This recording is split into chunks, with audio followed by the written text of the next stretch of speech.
In this video, isasama ko kayo sa Pasig City, ang aking hometown. At dadaanan nga natin ng mga nakasanayan kong ruta at yung mga lugar na normal ko lang nakikita noon. Mula sa park, palengke, simbahan, pati na nga rin yung lugar kung saan tayo nag-aaral. Kaya naman samahan nyo ako, a day back home in Pasig City.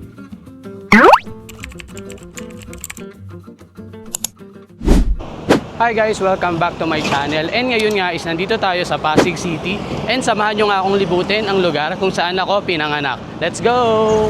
Ngayon guys, nandito tayo sa Javier Bridge. Ito nga yung tulay na nagdudugtong dito sa Santa Lucia and May Bunga.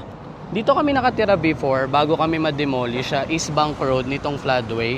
And nalipat lang kami around 2018. Kaya kung mapapansin nyo nga, itong East Bank Road is wala ng mga informal settlers dyan. Pero dito naman sa West Bank is na-retain sila. And ito namang body of water na nakikita nyo dito is tinatawag na floodway.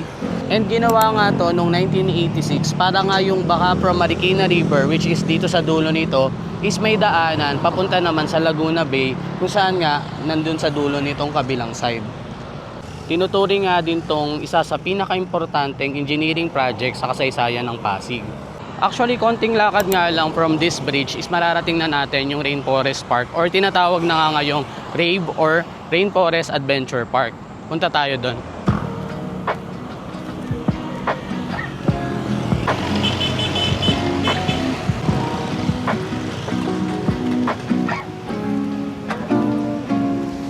Nandito na nga tayo sa Rainforest Park na binuksan nga noong 1977 and dati nga is maliit lang tong park.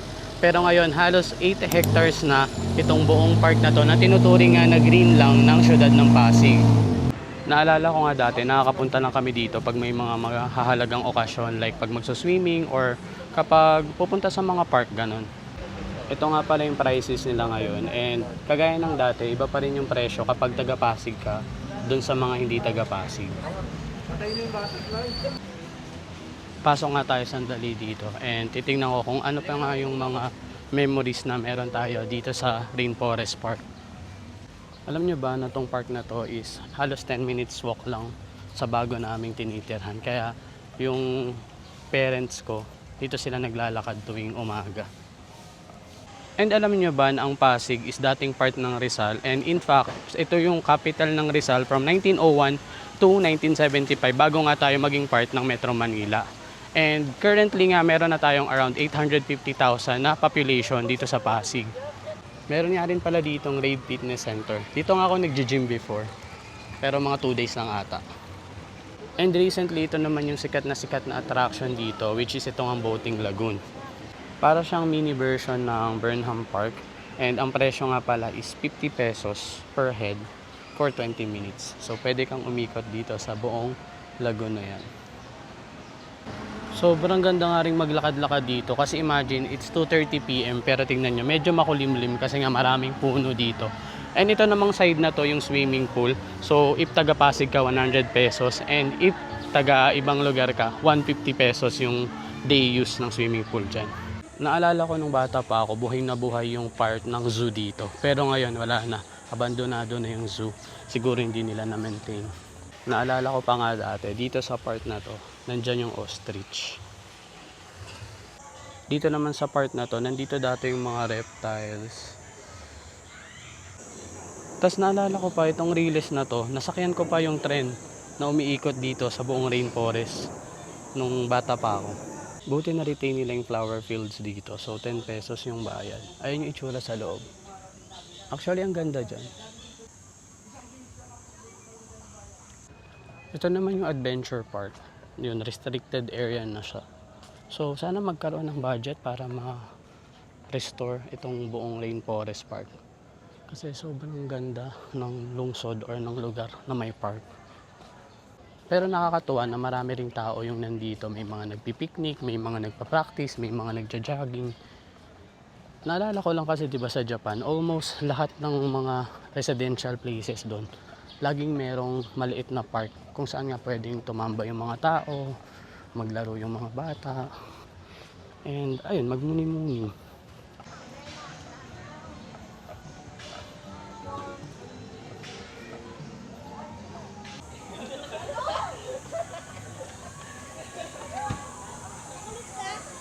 Nandito dati yung butterfly garden. Kaso wala na rin, sarado na rin siya. To be honest, nakakatuwa na nakabalik ako dito. And ang daming mga memories yung bumalik sa atin. So, after nga dito sa Rainforest Park, pupunta naman tayo sa isa sa pinakamalaking palengke. Actually, ito talaga yung pinakamalaking palengke sa Pasig, which is yung Pasig City Mega Market. And magbubuk na lang tayo ng Move It papunta doon. Let's go! 65 pesos ngayon pamasahe papunta sa Mega Market. Waiting nga lang tayo sa Move It. Pero kung gusto nyo namang sumakay ng tricycle, sa tawid nga lang mismo nitong Rainforest Park is may mga tricycle papunta sa palengke. Nakalimutan ko kasi mag-withdraw ng cash kaya ayun, mag-move it tayo kasi nakakonect na yun sa GCash ko.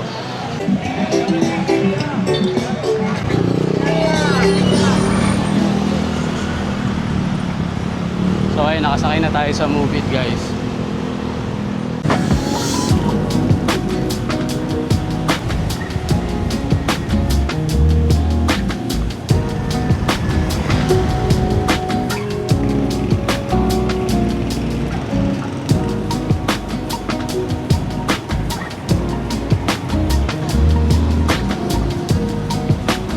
After 15 minutes guys, nakarating na tayo dito sa Pasig Mega Market na tinayungan noong 1974. This is a 3-level complex nga na merong mahigit na 2,400 na stalls. Actually, isa nga to sa pinakamalaki at pinaka-awarded na palengke sa buong bansa. And sa tapat nga nito, may kita nyo naman tong Pasig City Revolving Tower na tinayo rin ng the same year. And sa 11th floor nga nito, may kita mo yung 360-degree view ng Metro Manila. Ngayon nga is restored na ito at nagsisilbing simbolo ng modernization at history ng Pasig.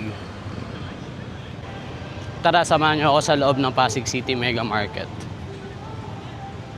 Actually, dito talaga sa market na to kami namimili. Lalo na pag may mga mahalagang occasion like Pasko, merong may birthday, bagong taon. Basta if kailangan naming bumili ng marami or ng panghanda, dito kami bumibili. And nung college nga ako, usually dumadaan ako dito sa Pasig kasi nga may shortcut dito papunta nga doon sa sakayan namin ng tricycle or nung jeep pa uwi naman sa bahay namin. And sa gitna nga ng mismong market is may kita nyo tong mga tindahan ng pagkain. And ito nga yung isa sa pinakasikat dito, yung Charings.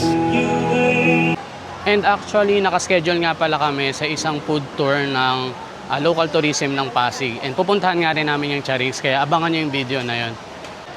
Isa rin sa gustong-gusto ko dito sa Pasig City Mega Market is kung gaano ka-organize yung mga tindahan dito. So, meron lang silang certain location for the fruits, meron sa vegetable, meron sa mga chichirya, sa mga tinapay, and whatsoever.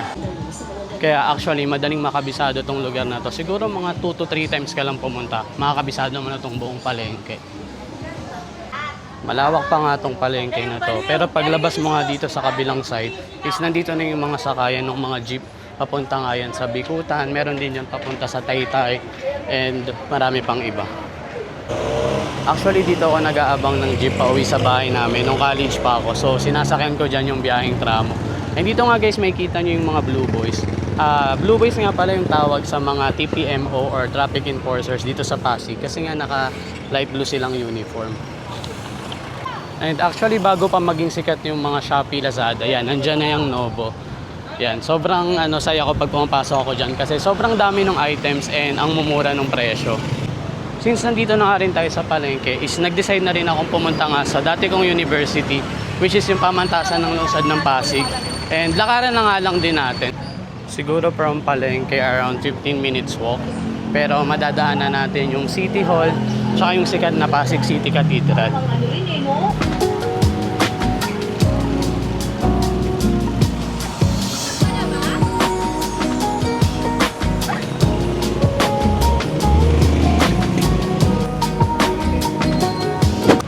Nandito na nga tayo sa dating City Hall Complex and dito nga sa building na to ako kumukuha nung allowance ko dati, nung scholar ako. And currently nga is ginagawa to, gumagawa ng bagong City Hall dyan sa loob. So ito na nga yung front ng ginagawang City Hall Campus and ito nga street na to, pag diniretso mo yan is diretso na yan dun sa Pasig City Cathedral. And itong street nga na to yung lagi kong nilalakaran kapag pumupunta ako ng school or galing ako sa school.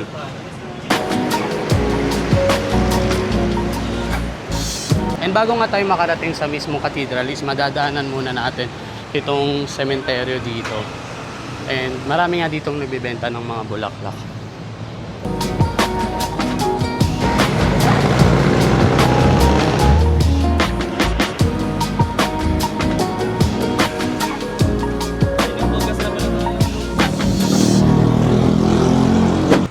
Nandito na nga tayo sa gilid ng simbahan. So tinatawag nga itong simbahan na to na Immaculate Conception Cathedral. Itinayo nga ito noong 1572 at ito nga yung kauna-unahang Marian Parish sa buong Asia. And more than 450 years na nga itong nakatayo dito sa Pasig.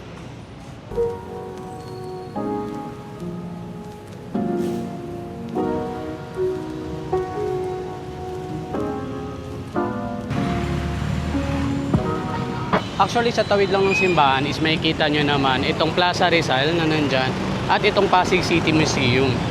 So, if interested kayong mas malaman yung history ng Pasig yan, punta lang kayo dyan. Sa street naman na to, dyan yung makikita yung pamantasan ng lungsod ng Pasig, which is yung eskwelahan ko nga.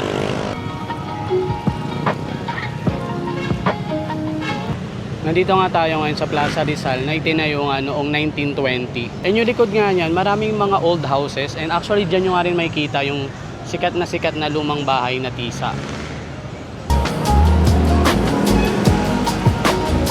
And alam nyo ba guys na itong cenotaph na to ni Andres Bonifacio is dating McDonald's.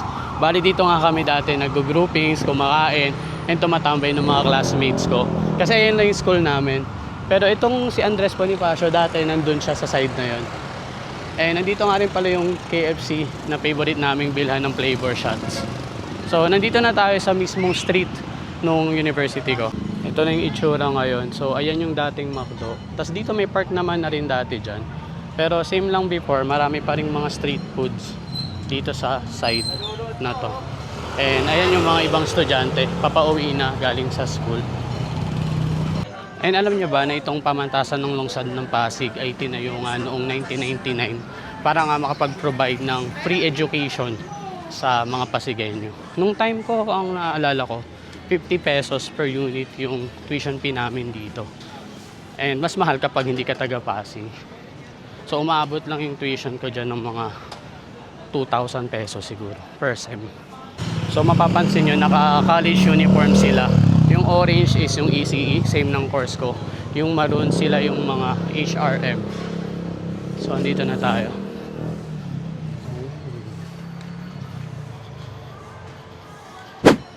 Welcome back dito sa alma mater ko. Actually, exactly 10 years na ako mula nang gumraduate. Ngayon nang nag-sink in sa akin na 10 years na pala akong graduate. So 2016 ako gumraduate sa pamantasan ng lungsod ng Pasig. And it's currently 2026. Grabe, ang tanda ko na pwede kang pumasok. Ang dami na nga ring pagbabago. So nandito na yung gate. And tapos na yung ginagawa dating HRM building. So ayan na siya. And sobrang ganda na rin ng itsura niya. Ito naman yung dating Child's Hope na nire-renovate ngayon. Ang nostalgic ng feeling. Dito kami kumakain ng snacks. Yung tinatawag naming foot short or yung half foot long na sandwich. Dito naman kami sa side na to kumakain ng lunch. Yung mga rice na may mga ulam, sabaw. Yun, nakakatuwa guys na nakabalik tayo dito sa school ko.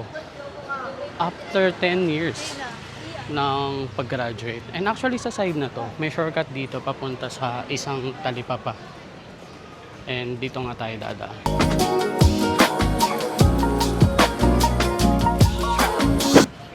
Actually nakakapagod na nakaka-refresh balikan yung nakaraan or yung mga bagay na normal mo lang pinupuntahan before. And actually ginawa ko tong video na to para nga rin may pakita ko sa inyo kung saan nga ba tayo nag-umpisa bago pa nga tayo mag-Japan and soon bago pa nga tayo umiikot sa buong mundo. Actually, plano ko talaga sana na yung China na yung gawing first video. Pero parang gusto kong maipakita sa inyo na ito yung pinanggalingan ko.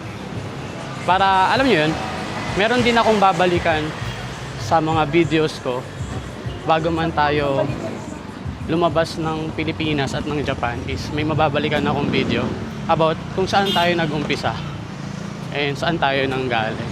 So, yun, thank you so much sa panonood ng video na to. And sa next video natin, isamahan nyo kami ng kapatid kong kumain sa mga sikat na kainan dito sa Pasig. And balak din naming sumakay ng ferry mula sa Pasig papunta naman sa Quiapo. So, kung nagustuhan nyo tong video na to, please like, share, and comment kayo dyan. And pwede rin kayong mag-suggest ng mga videos na gusto nyo ipagawa sa akin. Actually, nag-enjoy ako sa video na to. Thank you again for watching.